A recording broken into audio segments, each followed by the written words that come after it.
بسم اللہ الرحمن الرحیم الحمد للہ والصلاة والسلام علی رسول اللہ۔ معزز خواتین و حضرات، کثرت کے ساتھ پوچھے جانے والے مسائل میں سے ایک مسئلہ سترے کا بھی ہے، تو میں یہ مناسب سمجھتا ہوں کہ اختصار کے ساتھ یہ مسئلہ آپ کو اس انداز سے سمجھایا جائے کہ اول تو سارے کے سارے، ورنہ زیادہ تر اس کے پہلو آپ کے سامنے آ جائیں۔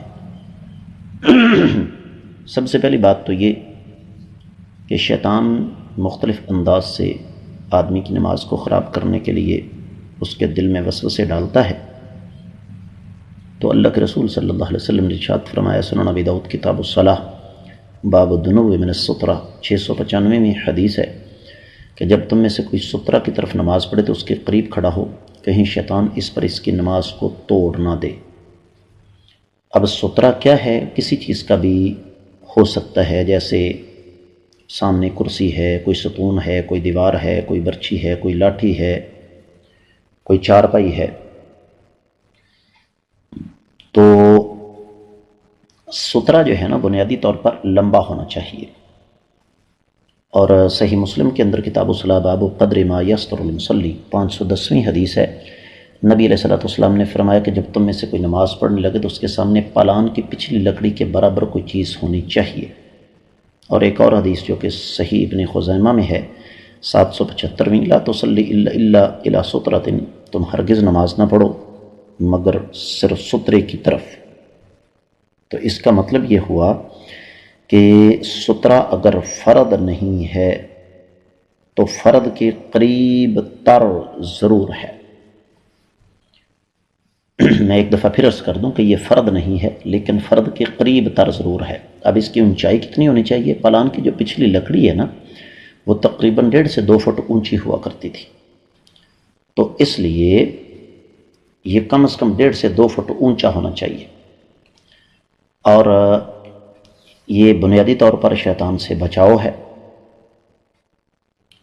تو اس لیے اس کی طرف نماز پڑھنے کے لیے آقا علیہ السلام نے خصوصی طور پر ترغیب دی ہے۔ اور پھر صحیح بخاری میں کتاب الصلاۃ باب یرد المصلی من مر بین یدیہ، یہ 509ویں حدیث ہے، فرمایا جب تم میں سے کوئی شخص ایسی چیز کو سامنے رکھ کر نماز پڑھے جو اسے لوگوں سے بچائے، یعنی سترہ، پھر اگر اس کے آگے سے گزرنا چاہے تو نمازی اسے روکے۔ دوسری دفعہ فرمایا روکے، تیسری دفعہ فرمایا اگر نہ روکے تو اس کے ساتھ لڑائی کرے کیونکہ وہ شیطان ہے۔ تو اس سے پتہ یہ چلا کہ سترے کے آگے سے گزرنے میں کوئی حرج والی بات نہیں ہے۔ اب اگلی بات آ جاتی ہے کہ اگر سامنے کوئی شخص بیٹھا ہوا ہے یا لیٹا ہوا ہے تو کیا اس کے پیچھے نماز ادا کی جا سکتی ہے؟ بالکل ادا کی جا سکتی ہے۔ صحیح بخاری میں 513ویں حدیث ہے، سیدہ عائشہ رضی اللہ تعالیٰ عنہ لیٹی ہوئی تھیں، آقا علیہ السلام نے ان کے پیچھے نماز ادا فرمائی۔ پھر اسی طریقے سے صحیح مسلم میں 502 حدیث ہے، جانور کو بھی سترہ بنایا جا سکتا ہے۔ اور جہاں تک اس بات کا تعلق ہے جی اگر سترہ کے لیے کوئی چیز نہیں ہے تو سامنے لکیر کھینچ دی جائے، تو یہ روایت سنن ابن ماجہ میں 943 اور سنن ابی داؤد میں 689 ہے، یہ روایت ضعیف ہے۔ اور یہ سترہ اتنے فاصلے پر ہونا چاہیے کہ انسان کے سجدہ کے قریب ہو۔ رہا یہ مسئلہ کہ کیا مسجد میں بھی سترہ کی ضرورت ہے؟ بالکل ہے۔ صحیح بخاری کتاب الصلاۃ باب الصلاۃ الی الاستوانہ 502 حدیث ہے، سیدنا سلمہ بن اکوع رضی اللہ تعالیٰ عنہ آقا علیہ السلام کے صحابی تھے، ہمیشہ مسجد میں ستون کے پیچھے نماز پڑھتے تھے۔ کسی نے وجہ پوچھی تو فرمانے لگے کہ کائنات کے امام صلی اللہ علیہ وسلم نے ایسا کیا تھا۔ اسی طرح ایک اور مسئلہ ہے کہ کیا امام کا سترہ مقتدیوں کے لیے کافی ہے؟ جی بالکل کافی ہے۔ دلیل صحیح بخاری میں 493ویں حدیث ہے، سترۃ الامام سترۃ من خلفہ، نبی علیہ السلام نے فرمایا کہ امام کا سترہ مقتدیوں کے لیے کافی ہے۔ صحیح بخاری میں ہی 495ویں حدیث ہے کہ امام کے سامنے اگر سترہ ہے تو اس کے سامنے سے گزرنے میں کوئی حرج نہیں، بے شک بلا شبہ اگر مقتدیوں کے سامنے کوئی سترہ موجود نہ ہو۔ اور یہاں پر ایک اور چیز ذہن میں رکھیے گا کہ نمازی کے آگے سے گزرنا کبیرہ گناہ ہے۔ صحیح بخاری میں 510ویں حدیث نبی علیہ السلام نے فرمایا، اگر نمازی کے سامنے سے گزرنے والے کو اس بات کا پتہ چل جائے کہ یہ کتنا بڑا گناہ ہے تو وہ 40 سال یا 40 ماہ یا 40 دن تک ٹھہرا رہے۔ اور یہ نبی علیہ السلام نے یہاں پر الفاظ فرمائے ان یقف 40، 40 کا لفظ استعمال فرمایا۔ اب وہ 40 دن ہیں، 40 سال ہیں یا 40 مہینے ہیں، یہ اللہ کو پتہ ہے۔ یہاں پر ایک اور مسئلہ آ جاتا ہے کہ نمازی کے آگے سترہ نہ ہو تو کتنے فاصلے سے گزرا جا سکتا ہے۔ اس بارے میں آپ کی خدمت میں خصوصی طور پر یہ بات عرض کر دینا چاہوں گا کہ بعض علماء یہ کہتے ہیں کہ جناب حدیث کے اندر اس بات کی وضاحت نہیں ہے، یہ بات غلط ہے۔ معزز خواتین و حضرات، حدیث میں وضاحت اس انداز سے نہیں ہے جس انداز سے ہمیں چاہیے، لیکن حدیث مبارکہ میں اس بات کی طرف اشارہ ضرور ہے۔ مثال کے طور پر توجہ کے ساتھ بات کو سنیے گا کہ ایک آدمی نمازی کے آگے سے گزرنے کی کوشش کرتا ہے۔ آپ نے ابھی تھوڑی دیر پہلے یہ حدیث مبارکہ سماعت فرمائی ہے کہ نماز پڑھنے والا گزرنے والے کو روکے۔ اب روکنے کے لیے میرے اور آپ کے پاس جو ایک فطری طریقہ ہے وہ کیا ہے؟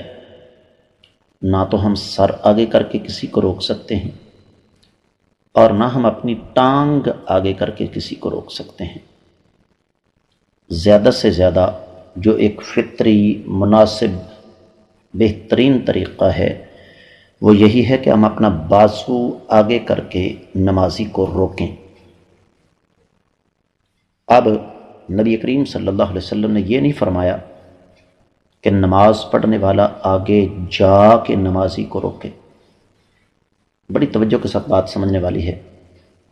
نبی کریم صلی اللہ علیہ وسلم نے یہ نہیں فرمایا کہ نماز پڑھنے والا آگے جا کے نمازی کو روکے، بلکہ آپ نے فرمایا نماز پڑھنے والا اس کو روکے۔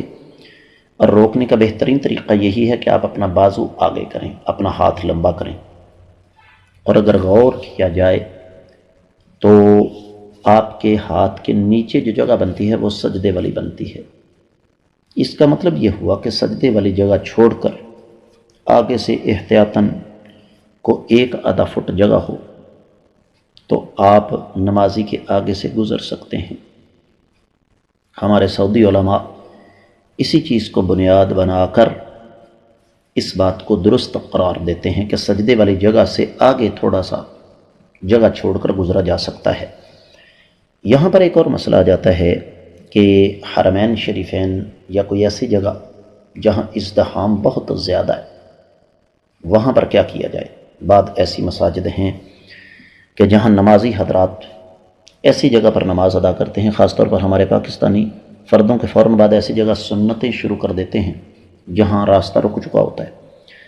تو وہاں پر حرمین شریفین ہوں یا ایسی جگہ جہاں رش بہت زیادہ ہے، کوئی آدمی لوگوں کا راستہ روکنے کے لیے نماز ادا کر رہا ہے تو اہل علم یہ کہتے ہیں کہ وہاں پر گزرنے والا گناہ گار نہیں۔ ایک آدمی کی وجہ سے 100 یا 1000 آدمی تو روک نہیں سکتا، تو اس لیے وہاں پر نمازی کے آگے سے گزرنا جائز اس شکل میں ہے کہ نماز پڑھنے والے نے غلط جگہ کا انتخاب کیا ہے نماز پڑھنے کے لیے، ورنہ حرمین شریفین ہوں یا کوئی بھی جگہ ہو، نمازی کے آگے سے گزرنے کا حکم اپنی جگہ پر قائم ہے جو اللہ کے نبی صلی اللہ علیہ وسلم نے بیان فرمایا۔ تو یہ سترہ کے اور نمازی کے آگے سے گزرنے کے کچھ موٹے موٹے مسائل تھے۔ میں امید کرتا ہوں کہ انشاءاللہ آپ کو ان کی اچھی طرح سمجھ آ گئی ہوگی۔ آپ لوگوں سے خصوصی طور پر گزارش ہے کہ ان دروس، ان اسباق کو زیادہ سے زیادہ دوسروں تک پہنچایا کیجیے۔ ہمارا چینل جو بنیادی طور پر قرآن و سنت کی خالص تعلیمات کی ترویج و اشاعت کے لیے بنا ہے اس کو ضرور سبسکرائب کریں، دوسروں کو بھی دعوت دیں، ساتھ لگے گھنٹی کے بٹن کو دبائیں تاکہ روزانہ آنے والا سبق بلا نغہ آپ کو مل سکے۔ وہاں پر آپ کو ان اسباق کے علاوہ بہت کچھ مل سکتا ہے۔ میں آپ کی طرف سے رابطے کا منتظر ہوں، میرے لائق کو خدمت ضرور یاد فرمائیے گا۔ اس کے ساتھ ہی مجھے اجازت دیجیے۔ السلام علیکم ورحمۃ اللہ وبرکاتہ۔